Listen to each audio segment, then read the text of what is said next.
Perayaan Hari Jadi Pick Up Sumatera Community yang pertama di kawasan edukasi Pondok Kimarogan terkesan berbeda karena masih di masa pandemi COVID-19.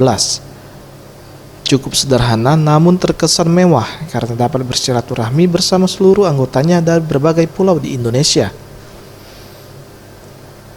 Dengan mengajak anggotanya menggunakan masker serta melaksanakan cuci tangan, satu persatu setiap anggota yang ingin ikut bergabung dalam kegiatan ini cukup antusias mencuci tangan secara benar.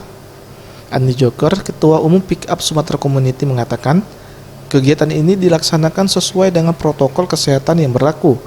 Rangkaian acara ditutup dengan bakti sosial dengan menyerahkan bantuan kepada pengurus Pondok Kimarogan.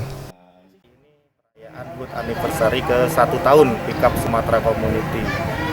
Jadi selain kita progresnya untuk protokol kesehatan kita tekankan, itu kita sekaligus aksi sosial pembagian masker dan sanitizer.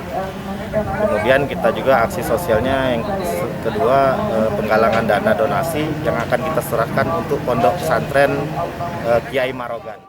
Sementara itu, Abdurrahman, pengurus Pondok Kimarogan, mengucapkan terima kasih atas bantuan yang diberikan karena sangat membantu di masa pandemi COVID-19 saat ini.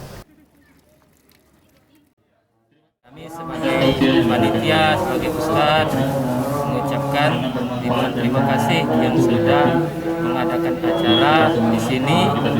Begitu juga sumbangsi baik materi maupun non-materi. Untuk mencegah penyebaran COVID-19, ingat pesan Ibu, dengan selalu terapkan 3M, memakai masker, mencuci tangan, dan menjaga jarak. Dengan penerapan perilaku 3M, Indonesia segera terbebas virus corona, menuju Sumsel bangkit, Sumsel adaptasi kebiasaan baru, Indonesia maju. Tim Liputan Sriwijaya TV.